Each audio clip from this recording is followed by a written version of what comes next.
They say great minds think alike. That's also true of tiny minds, and it's especially true of closed ones. I'm always impressed by students who know so much about the world they feel no need to listen to anyone else's opinions, aren't you? Especially when they feel compelled to actively shout them down. That's confidence for you. We've had a number of incidents like this recently in Britain, where people, including the leader of UKIP, the political party campaigning for the restoration of democracy in Europe, and also people trying to put a case for Israel, have found themselves shouted down by mobs of left-wing students who refuse to allow their arguments to be heard.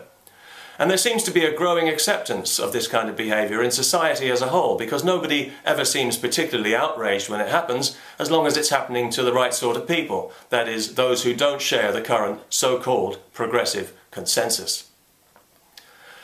Whenever I hear about a mob of students shouting down somebody's opinions, I can't help wondering how many of them are studying philosophy, or whether it's just the remedial reading group who've been let out for the day.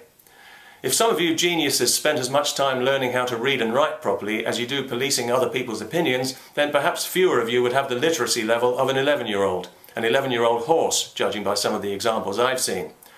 But more importantly, anyone who's unwilling to hear an opposing opinion has no business attending a university unless they're planning to graduate with honours in bigotry, and they have no business teaching at one either.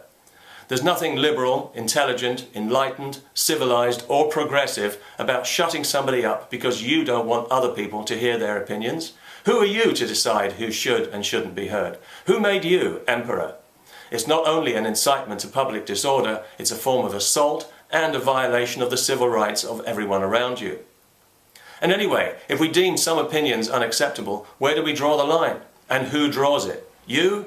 No. Everybody will draw their own line, and then your opinions will be shouted down. What will you do then? Call the police? Good luck with that.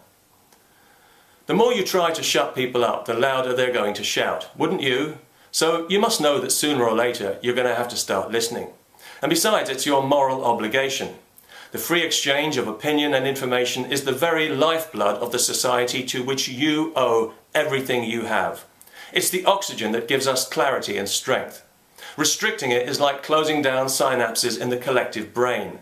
It's an act of sabotage, and nobody has the right to do it any more than they have the right to arbitrarily ration water or air. No judge, no politician, no police officer, and certainly no braying mob of sanctimonious, privileged, middle-class, left-wing students who think they know best for everyone.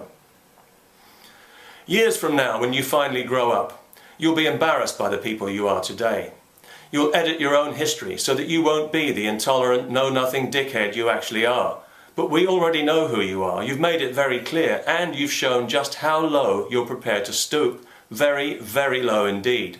Just talking about you in this video makes me want to wash my mouth out with soap. Just thinking about you makes my brain feel dirty. I feel as if I need a thought transfusion, because you've lowered the bar for everyone.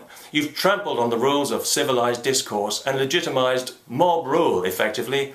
Is that really what you want for society, you leaders of tomorrow, God help us? Seriously guys, if you claim to occupy the high moral ground, and boy do you ever, you should occupy it, not tunnel under it for a shortcut.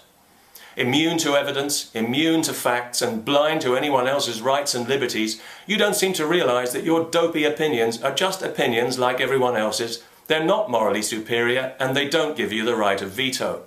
In fact, they're morally inferior because they're based on provable falsehoods that you don't have the courage to confront. You're afraid of the truth because you've got such a big emotional investment in the lie and you're too immature to deal with it. You're afraid to be put in a position where you might have to embarrass yourself by descending from your lofty moral pinnacle, admitting you're wrong and changing your mind. Or even worse, severely embarrass yourself by refusing to change your mind in the face of argument and evidence, which is why you don't want to hear argument and you refuse to look at evidence. Yet you probably laugh at religious biology students who reject evolution, but yours is the same know-nothing bigotry dressed up in different clothes. And you're just as absurdly proud of it as they are, like a toddler is proud of a turd. But from you, whoa, what a stink. It smells like something died.